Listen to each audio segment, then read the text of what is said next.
I'm Elvin Shields. I grew up on Oakland Plantation as a kid from 1954 to 1964 as kids of sharecroppers.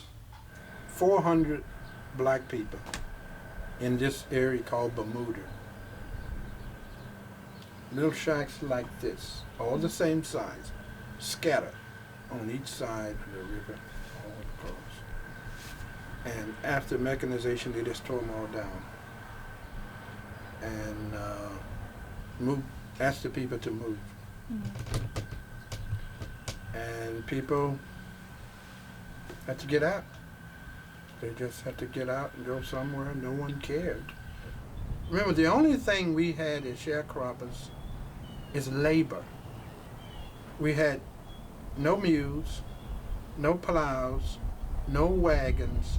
We had nothing but labor and the labor of your children. That's all you had. So it's not like you had a bargain.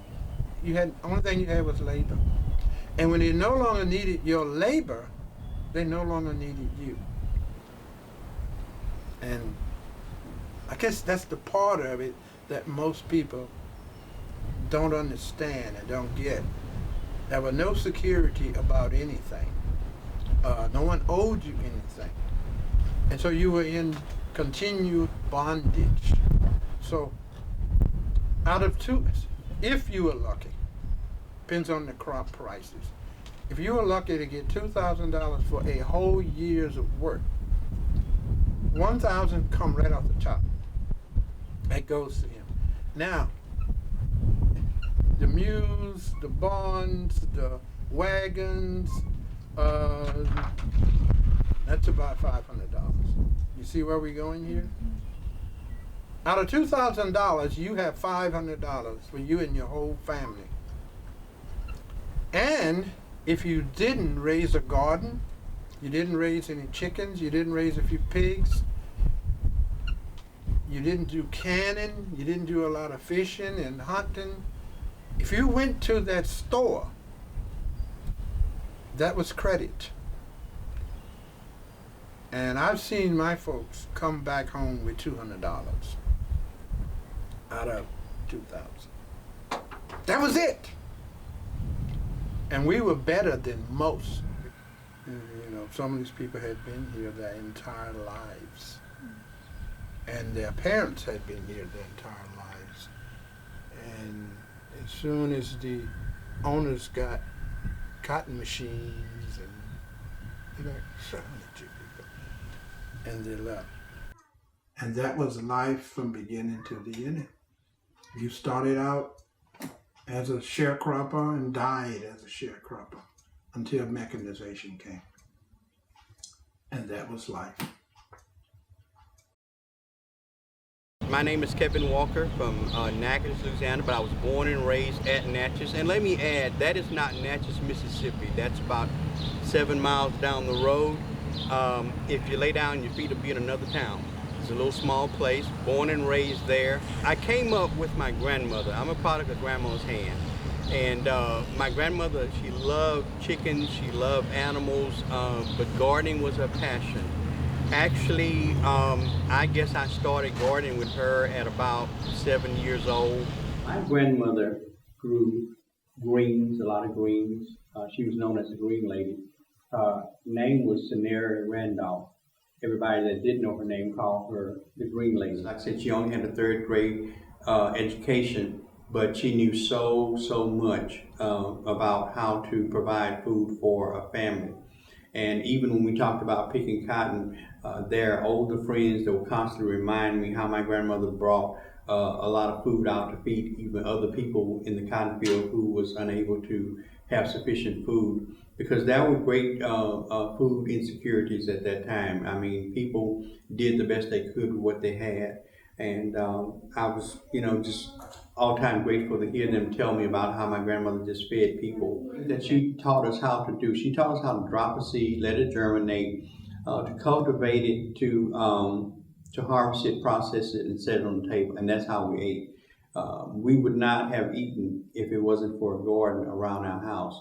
And one of the things that happened in our community that is a little bit rare now is that, like, we had chickens, the next person 2 or 3 houses down may have had a hog. The next person on down the lane may have had a goat or a cow. When we killed chickens, we shared with them. When they killed hogs, they shared with us. So that means we had a variety of meats there. We came into town just to get a few things like maybe sugar, flour, stuff like that, to maybe help you understand how we did with collectively with the money. We would pick cotton in the afternoons when we came in, and whatever little bit that we made picking cotton, we would actually go and unload the cotton wagon for another 50 cents. So probably all we made was, at the tops, was maybe $1. And we all brought our monies in and we gave it to our grandmother, and she put it all in a safe place for whatever we needed, food, for whatever we need, bills, whatever it was. It was very unique for a person of color to own any property at all. A lot of the people there were renting from somebody or whatever, but we were blessed to be able to have our own property. I am so appreciative now that I learned how to garden. I have raised tons and tons of stuff. I have a produce market where I do mostly greens, mainly in her honor. My strongest intention is to keep this going as long as I possibly can. My name is Donna Isaacs. I serve as Executive Director for Campty Field of Dreams, a nonprofit organization here in Natchitoches, Louisiana.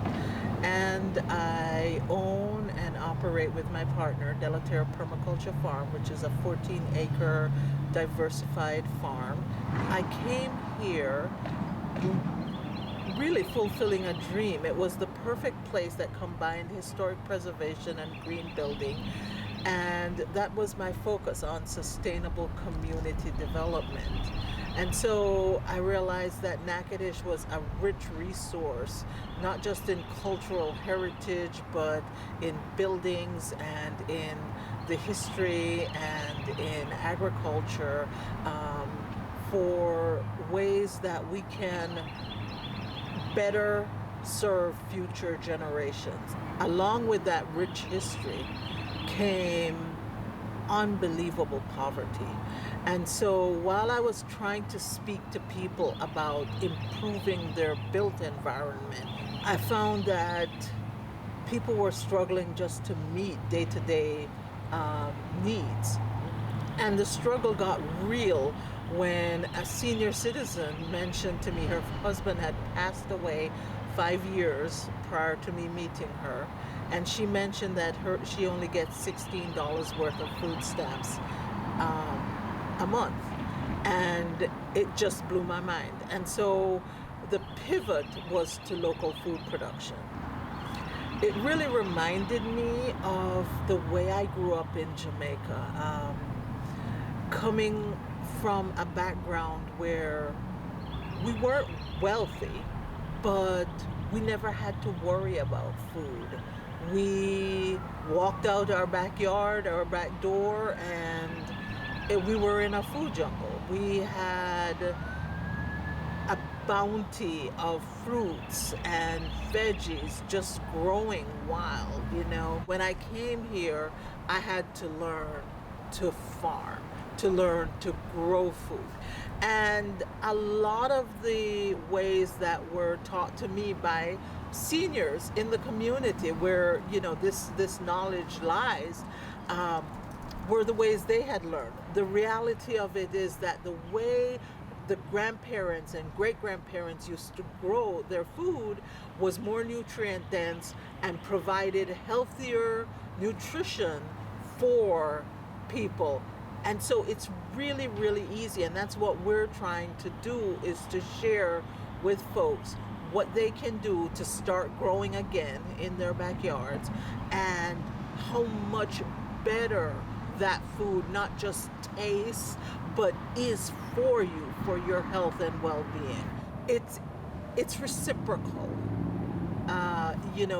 You give what you can, but it comes back to you tenfold. And that's been the benefit of working in the community and working with families to help them, get back on their feet. All right. Thank you so much, Donna. All right. That was You're beautiful. welcome.